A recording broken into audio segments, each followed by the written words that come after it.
Hello Tangerines from the Las Vegas Strip. This video is a continuation on what not to do in Las Vegas, where we're telling you some things to avoid scams, some things you might not know about the Strip and casinos, and basically how to avoid ruining your trip in Vegas. This is part of our ongoing series on Las Vegas. If you want to see more videos just like this one, please subscribe to our channel. And let's get right into it. The first thing is, don't be that guy who rents a power scooter when you don't really need it and then proceeds to mow people down trying to get around the Strip or take the thing down an escalator. Just don't be an idiot, don't be an asshole. Nobody likes that guy. When you come to Vegas, you can expect to be tipping for just about everything. For drinks when you're gambling, for the bellhop, for the maid, things like that. So you might think, oh, I need to bring a ton of small bills with me. But what not to do is don't worry about that, because there are bill breakers all over the place in every single casino that will do it for you for free. You put in a $20 bill, it will spit out 4 5s. You put in a $5 bill, it will spit out 5 1s. They generally double as an ATM. If you were to pull cash out of the ATM, that's going to charge you a hefty fee, but if you just want change, you put the bill in and it'll spit out that change for you, no cost. You might be wondering why you don't see that many vlogs and videos from inside casinos, and that's because just about all of them have policies against that, especially when it comes to table games. I remember one time we were at the Mirage and Jordan sat down to play blackjack. I pulled out my phone to text someone or do something, who knows, and immediately they told me to put it away because they don't want it out at all. They don't want you recording, taking pictures, tracking anything, looking anything up. Just put your phone away if you're at a table game, and definitely don't record unless you want to find yourself in some trouble. The next thing is, it's going to be very tempting to cross the street where it's most convenient because you're already doing a ton of walking all over the Strip. It's huge, but do not do that. Don't cross anywhere that there's not a crosswalk or a pedestrian bridge, or you're going to get huge jaywalking tickets. When I was new to Vegas, one of the first things I wanted to do was go to Fat Tuesday and get a huge drink. You're about to slap me in the face. Fat Tuesday? Yeah, I think that's a Vegas bucket list item. You have to go. Hi guys, today. Oh, thanks.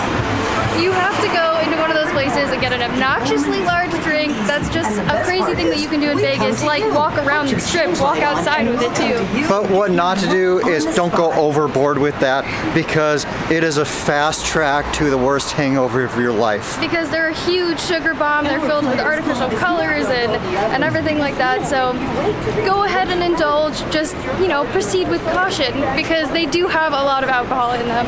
Next thing not to do in Vegas is try to buy stuff, aka illicit substances. Unless you want to have a good time. I'm just kidding. No.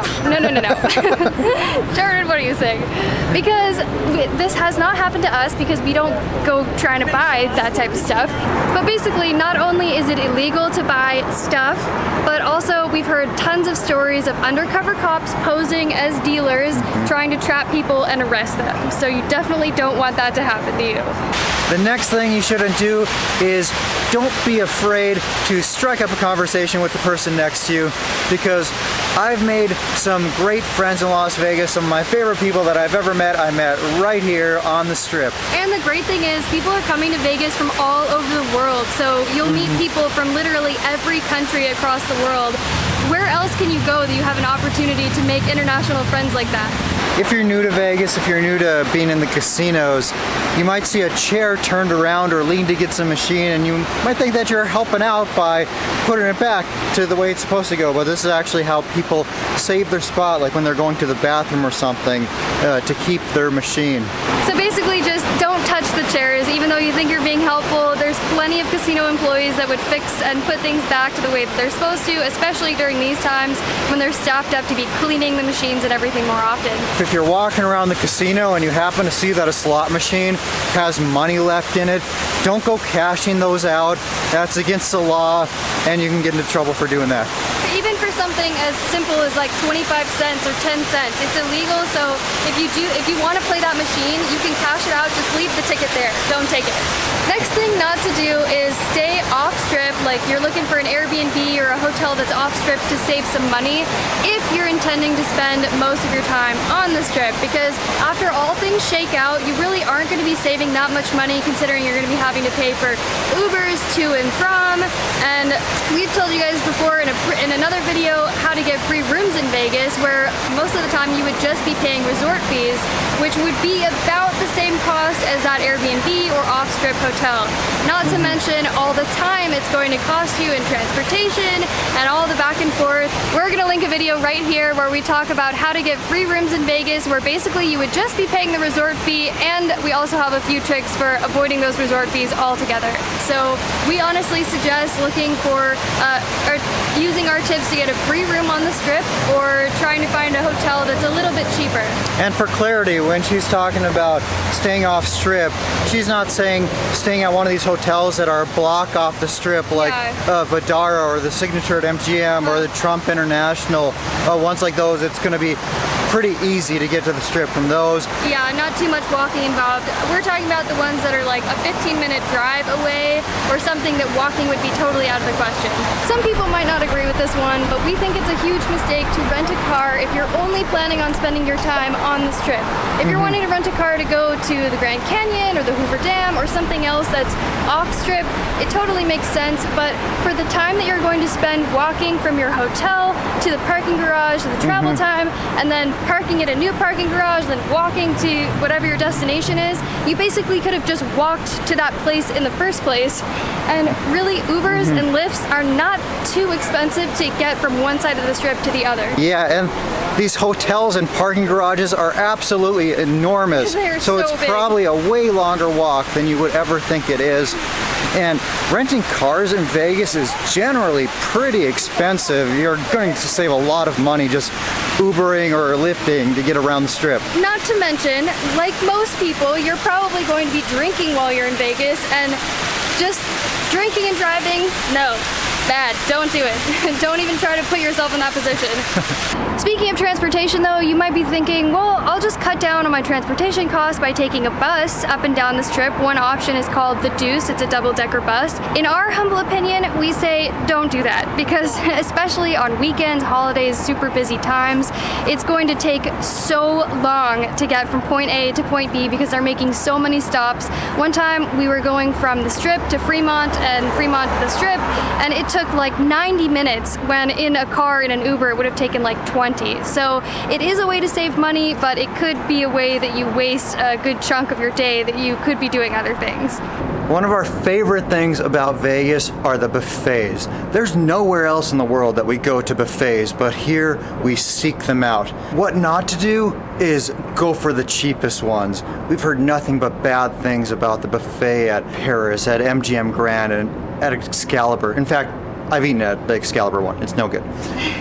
Because paying a little bit more, you can get way higher quality.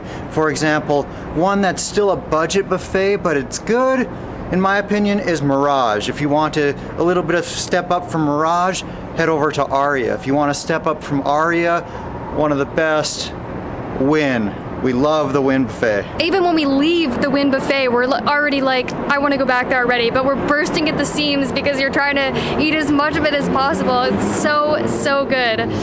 But yeah, spend a little bit more money, maybe $10 to $20 more from these like super budget ones like Excalibur. It's going to be worth it. One thing I've seen being pushed by casinos a lot lately is them trying to promote their casino credit program, saying casino credit isn't just for high rollers, it's for low rollers too. Well, my recommendation is to avoid gambling on casino credit. I think that's an express way to a bad track in life. Yeah, because you're gonna end up in debt, and I think it's totally wrong that they're branding it like that. Like, you can be like a high roller too. The difference is high rollers have the money. The average person, your average low roller, even us, if we're gambling on credit, thousands of dollars, that's money that we don't have to be gambling. So just steer away from that. Use the money that you have. Gamble responsibly, obviously. I think casino credit makes sense as a high roller. For example, you get a credit line of $50,000 or something like that, and you're playing $100 a spin slots. Imagine if you didn't have this, how many $100 bills you'd have to feed into the machine just to be able to play for a little bit. Instead, you go get your casino credit, you put a $50,000 ticket into the machine, and then you're good to go for a while. So in a case like that, I think it makes sense. I mean, these are way bigger numbers than we ever deal with. Oh yeah, but basically just don't do the credit thing because it's so easy to get carried away and lose sight of the actual money that's going through the machine because it's all digital and everything. Really, just whatever you put in the machine, expect to lose. The next thing not to do is go to the nicer, higher end luxury casinos expecting that there will be better odds while you're gambling. There will not be. For instance, we go to Wynn, we really like going to Wynn and gambling where we can get really nice, high quality complimentary drinks while gambling, free drinks while gambling, but we always lose our asses there because the machines have way worse odds. Maybe not way worse, obviously the house always has an edge, but they definitely have worse odds than some of the lower end casinos. If you are looking for the best odds, you're gonna have to go off the strip, basically as far away as you can, with the exception of the airport.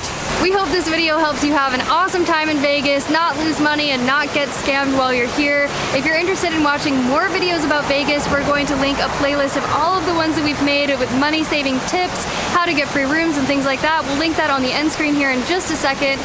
Please subscribe to our channel to see more videos just like this one. And one more thing before you go.